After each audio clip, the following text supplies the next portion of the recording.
Hey hello friends, welcome to my channel my engineering stuffs.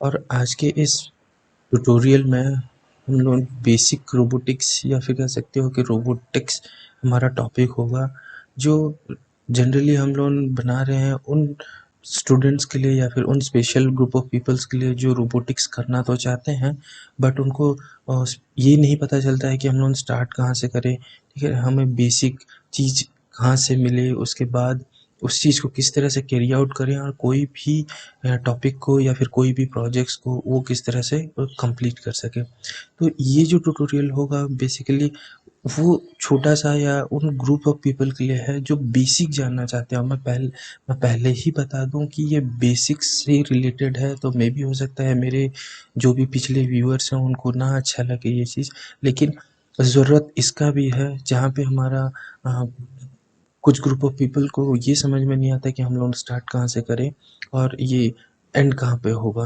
तो and तो वैसा ही कुछ है नहीं, क्योंकि ये जो रोबोटिक्स है या एम्बेडेड सिस्टम है ये एक वास्ट सीरीज़ है, ये बढ़ता ही जाएगा, ये कभी ख़त्म नहीं होगा। तो इस टॉपिक में हम लोग जो भी है वो इंक्लूड करेंगे किस तरह से हम आगे उस चीज़ को कंप्लीट कर सके। फाइन। अब मतलब लेट्स सपोज उसका एक प्रोसेस एग्जांपल हम लोग ले लेते हैं। ये होता कैसे है? कोई भी चीज़ को आप प्रोसेस करने के लिए आपको एक प्रोसेसर का ज़रूरत पड़ेगा या फिर कह लो एक माइक्रो कंट्रोलर का ज़रूरत पड़ेगा, जो आपको प्रोसेस करेगा कोई भी डेटा को। उसके बाद कोई एक एक्सटर्नल सर्किट हो या फिर कोई एक एक्सटर्नल सेंसर हो जो आपको कुछ इनपुट्स दे। वो मे भी हो सकता है in the form of analog हो या फिर डिजिटल हो। ठीक है ना? अब इस जो भी ये जो हमारा सेंसर का डेटा मिल रहा है, इस चीज़ को क्या करते हैं हम लोग इस प्रोसेसर के अंदर लेंगे या फिर इस माइक्रो कंट्रोलर के अंदर लेंगे और हम उस चीज़ को प्रोसेस करेंगे। प्रोसेस करने के बाद एक वैल्यूएबल इंफॉर्मेशन उससे निकालेंगे। अब वैल्यूएबल इंफॉर्मेशन जैसे ही निकलता है उसमें हम अपना लॉजिक उसमें लगाएंगे और उसके अकॉर्डिंगली हम लोग क्या करेंगे, कोई एक आउटपुट को जनरेट करेंगे। ओके, तो ये हम लोगों का आउटपुट हो जाएगा। तो एक सिंपल सा एग्जांपल ले लेते हैं जिसमें आप क्या कर रहे हो कि एक आईआर सेंसर ले रहे हो। आईआर सेंसर जो आपको, या फिर सोच लो कि एक प्रॉक्सिमिटी सेंसर ले रहे हो जिसके अकॉर्डिंगली क्या करना है, यदि वो डिटेक्ट होता है तो उससे कुछ करवाना है और यदि वो नहीं होता है तो क्या करना है। ठीक है, अब ऐसा करते हैं हम लोग कि ये जो लेट्स सपोज आईआर सेंसर जब भी डिटेक्ट होता है तो लेट्स सपोज मैं मोटर को स्टार्ट करना चाहता हूँ और जो आईआर सेंसर ना हो तो ये मोटर को मैं बंद करना चाहता हूँ।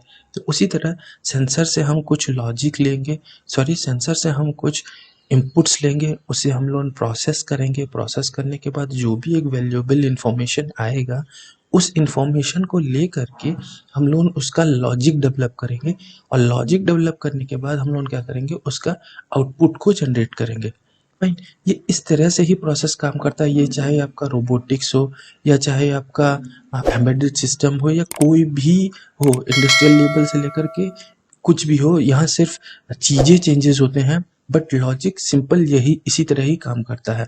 ठीक है, इन फ्यूचर आपको सीखने को मिलेगा कि किस तरह से हम इसको एक फीडबैक मैकेनिज्म भी हम लोग इसमें ले सकते हैं। फाइन, जो कि वो पूरा प्रोसेस को कंट्रोल करने के लिए भी यूज़ किया जाता है। तो फॉर द टाइम बिंग बस आप इतना समझो कि हम लोगों को एक सेंसर लेना है, उसके डेटा को इनपुट्स लेना है आर्डिनो ऊनो के अंदर, वहाँ पे उसे प्रोसेस करना है और उसे वैल्यूएबल इंफॉर्मेशन निकालना है और उस इंफॉर्मेशन को लेकर के हम लोग उसे कोई भी एक लॉजिकल डिसीजन मेकिंग के लिए ला सकते हैं। बस इतना ही है। ओके, अब चलते हैं हम लोग देखते हैं कि अब इस जो ट्यूटोरियल है यहाँ पे हम लोग सीखेंगे क्या, हम लोग को क्या सीखने को मिलेगा। तो बेसिक है, तो बेसिक में हम लोग सिर्फ यहाँ पे कुछ इनपुट्स लेंगे। इनपुट्स जैसे कि हम लोग एक एलडीआर सेंसर ले लिए। अब एलडीआर सेंसर होता क्या है, ये लाइट डिपेंडेंट रजिस्टर्स होता है। मतलब लाइट के इंटेंसिटी को ले करके इसका जो रेजिस्टेंस लेवल है वो घटता है या बढ़ता है। ठीक है ना? तो उसके अकॉर्डिंग हम लोग क्या करेंगे, एक लॉजिक डेवलप करने का ट्राई करेंगे। फाइन, उसी तरह हम लोग एक जॉयस्टिक कंट्रोलर लेंगे। इस जॉयस्टिक कंट्रोलर से हम लोग कुछ इनपुट्स दे सकते हैं आर्डिनो को और उसी के अकॉर्डिंगली हम लोग मोटर को कंट्रोल कर सकते हैं। ठीक है, उसके बाद एक प्रॉक्सिमिटी सेंसर ले लेते हैं। जैसे देखो, प्रॉक्सिमिटी सेंसर प्रेजेंस और एब्सेंस को डिटेक्शन करने के लिए होता है। फाइन, उसके बाद अल्ट्रासोनिक सेंसर ले लेते हैं। ये एक ऐसा सेंसर है जिसको आप डिस्टेंस फाइंड करने के लिए काम आता है। मतलब आप आपका जो भी ऑब्स्टेकल है इसके फ्रंट में उसका वो डिस्टेंस कैलकुलेशन के लिए काम आता है। ओके, DST-11 सेंसर ये एक टेम्परेचर और ह्यूमिडिटी डिटेक्शन वाला सेंसर है, जिससे हम लोग जो हमारा एटमॉस्फेरिक टेम्परेचर और ह्यूमिडिटी है उसको हम लोग रीड कर सकते हैं। उसके बाद ब्लूटूथ मॉड्यूल, ठीक है। अभी ये मॉड्यूल हम लोग यूज़ करेंगे to communicate wirelessly with your robot, या फिर कोई भी सिस्टम को आप वायरलेसली कम्युनिकेट कर सकते हो through through this Bluetooth module. Okay, उसके बाद हम एक एंड्रॉयड एप्लीकेशन डेवलप करेंगे, जिससे हम लोग क्या कर सकते हैं, ये जो भी सेंसर हम लोग यूज़ कर रहे हैं या जो भी कर रहे हैं वो हम लोग क्या कर सकते हैं, इस सेंसर इस एप्लीकेशन के थ्रू आइदर उसे कंट्रोल या फिर उसका डेटा को डिस्प्ले करने के लिए हम लोग यूज़ करेंगे। वैसे तो देखो, एंड्रॉयड एप्लीकेशन बहुत सारे एडवांस एनवायरनमेंट में भी बनाया जाता है फॉर इंडस्ट्रियल यूज़ के लिए, ठीक है। लेकिन यहाँ पे क्या है कि एक बेसिक आपको नॉलेज मिले, इसीलिए हम लोग जनरली ट्राई करेंगे कोई एक बेसिक प्लेटफॉर्म यूज़ करेंगे। जैसे आप मार्केट में देख सकते हो अवेलेबल है, ट्रंकेबल है, या फिर MIT ऐप इन्वेंटर है। ये एक बेसिक है, लॉजिक बेस्ड है, जिससे आप बहुत ईजीली एक एप्लीकेशन को डेवलप कर सकते हो। तो हम लोग उस चीज़ को यूज़ करेंगे और बताएंगे कि किस तरह से हम लोग कम्युनिकेशन कर सकते हैं आपके सिस्टम के साथ और आपके मोबाइल के साथ। ओके, तो उसके बाद अब यदि ये सही चलता रहा और आपको ये ट्यूटोरियल अच्छा लगा तो डेफिनेटली मैं इसे एक्सटेंड करता रहूँगा, उसी तरह आगे बढ़ता रहेगा ये सारा चीज़। अब उसके रेस्पेक्ट में हम लोग देख लेते हैं उसका आउटपुट क्या हो सकता है। अब आउटपुट हम लोग, क्योंकि ये रोबोट कर रहे हैं हम लोग, तो उसके मोटर कंट्रोलिंग किस तरह से किया जाए, डीसी मोटर किस तरह से हम लोग यूज़ करेंगे, मतलब उसको पहले अंडरस्टैंड करेंगे कि उसका जो डायरेक्शनल मूवमेंट है वो किस तरह से क्लॉकवाइज या एंटी क्लॉकवाइज वो रोटेट करता है, उसको किस तरह से इंटरफेस मतलब कर सकते हैं। और जनरली मैं इस सीरीज ऑफ ट्यूटोरियल्स रहेंगे, इसमें मैं बीओ मोटर यूज़ करूँगा। बीओ मोटर उसको मैंने जनरली उसको कैटेगराइज किया गया है बैटरी ऑपरेटेड मोटर के अंडर। फाइन, उसके बाद हम लोग यूज़ करेंगे एक सर्वो मोटर।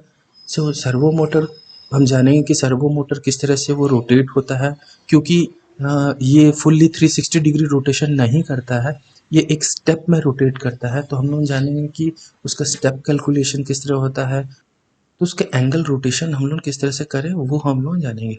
ओके, उसके बाद अकॉर्डिंगली ये सारा जो भी हम लोग सीख रहे हैं उससे हम लोग रोबोट बनाना स्टार्ट करेंगे। जो अगेन मैं ये बता रहा हूँ कि ये एक बेसिक है, मे बी आप लोगों को ये आता होगा, बट हमें इसके कॉन्सेप्ट के बारे में जानना है, जनरली इसके बेसिक्स के बारे में जानना है कि हम लोग इससे किस तरह से इस चीज़ को कंट्रोल मतलब बनाया जाता है, ठीक है।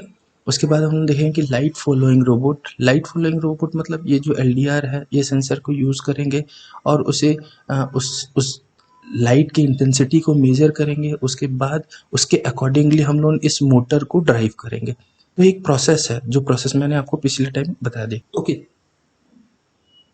उसी तरह इस ब्लूटूथ मॉड्यूल को यूज़ करेंगे और हम लोग एक ब्लूटूथ बेस्ड रोबोट बनाएंगे, जो हो सकता है कि हम लोग उसे एक एंड्रॉयड एप्लीकेशन के थ्रू बना सकते हैं, या फिर ब्लूटूथ टू ब्लूटूथ कम्युनिकेशन करके हम लोग कर सकते हैं। एक को मास्टर और दूसरे को स्लेव बना के हम लोग कर सकते हैं। ये हम लोग आगे देखेंगे कि किस तरह से इसको किया जाता है। ओके, अब चलते हैं sensor data monitoring based robot. अब मान लो आपने एक ऐसा रोबोट बनाया है जो वायरलेसली कंट्रोल्ड है, एक रिमोट लोकेशन पे है, और उस रिमोट लोकेशन का आपको एनवायरमेंटल डेटा चाहिए। फाइन, तो ये जो डेटा है ये हो सकता है ह्यूमिडिटी हो सकता है वो टेम्परेचर हो सकता है उसका जो डिस्टेंस हो, वो कितने डिस्टेंस पे किसी ऑब्स्टेकल के नज़दीक है या फिर दूर है, ये आपको डिटेक्ट करना चाहते हैं। तो इस सेंसर से बेस करके हम ब्लूटूथ कम्युनिकेट करके हम लोग इस एप्लीकेशन के अंदर वो डेटा को फैच कर सकते हैं, या फिर इस एप्लीकेशन को यूज़ करके इस रोबोट को हम कंट्रोल कर सकते हैं थ्रू ब्लूटूथ, ठीक है ना। तो ये एक प्रोसेस रहेगा, ये प्रोसेस वन आफ्टर अनदर किस तरह से रोटेट होता है ये हमारा जानना जरूरी है।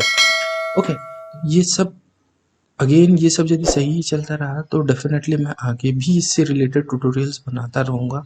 तो मैं ज़रूर चाहूँगा कि आप कमेंट करो और इसको मेरे को बताओ कि क्या आपका रिक्वायरमेंट है, या फिर क्या आप ऐसा जानना चाहते हो इस बेसिक ट्यूटोरियल के अलावा। राइट, अब चलते हैं हम लोग इस चीज़ को मैं थोड़ा सा बियॉन्ड लेना चाहूँगा। तो जब भी हम लोग इसके आगे हम लोग बढ़े तो मे भी हो सकता है हम उसे इंटरनेट के थ्रू भी कंट्रोल करना चाहेंगे। देखो, वायरलेस कम्युनिकेशन जब आ जाता है तो पहले हम लोगों का जो फ्री बैंड 2.4 गीगाहर्ट्ज मिला हुआ है उसके अंदर हम लोग काम करेंगे। उसके बियॉन्ड यदि हम जाना चाहते हैं तो डेफिनेटली वो इंटरनेट ही आता है। मतलब इंटरनेट के थ्रू कोई रोबोट को किस तरह से कंट्रोल करें, उस रिमोट लोकेशन के डेटा को किस तरह से मैं अपने सिस्टम में लेके आऊँ या फिर मेरे मोबाइल एप्लीकेशन में लेके आऊँ, ये सारा चीज़ हम लोग इस रोबोटिक्स कोर्स में हम लोग कर सकते हैं। ओके, अब जो मैं ये सिस्टम बनाने वाला हूँ ये जनरली इस स्टार्टर किट पे हम लोगों का डिपेंडेंट रहेगा। तो ये एक स्टार्टर किट है जो जनरली सारा एलिमेंट इसके अंदर है। तो मैं प्रेफर करूँगा कि आप स्टार्टर किट को आइदर खुद आप बना लो, ठीक है ना, मतलब आप खरीद के उसको रख लो या फिर हो सकता है उस चीज़ को हम लोग परचेज कर लें कहीं से। मेरा जो स्टार्टर जो किट है वो इस तरह से दिखता है, ठीक है ना। ये मैंने अमेज़न से परचेज़ किया हुआ है। मैं इस किट का डिस्क्रिप्शन बॉक्स में लिंक दे दूँगा, जो आप खरीदना चाहो तो वहाँ से खरीद सकते हो। मेरे को ये अच्छा लगा इसलिए क्योंकि इस किट में मेरे को जो चाहिए वो है। जैसे यहाँ पे आर्डुइनो यूनो है, एक वर्किंग के लिए ब्रेडबोर्ड है, आईआर सेंसर है, अल्ट्रासोनिक सेंसर है, मोटर ड्राइवर है जिससे हम मोटर को कंट्रोल करेंगे, एक ब्लूटूथ मॉड्यूल है, कुछ कनेक्टिंग वायर्स हैं, ठीक है ना, एक चेसी है, बीओ मोटर है, एक सर्वो मोटर है और व्हील एंड कैस्टर व्हील है, ठीक है। तो ये मेरा सेटअप रहेगा। ओके, तो इस सेटअप को लेकर के हम लोग कितने प्रोजेक्ट्स बना सकते हैं ये हम लोग आगे के मेरे ट्यूटोरियल्स में देखेंगे।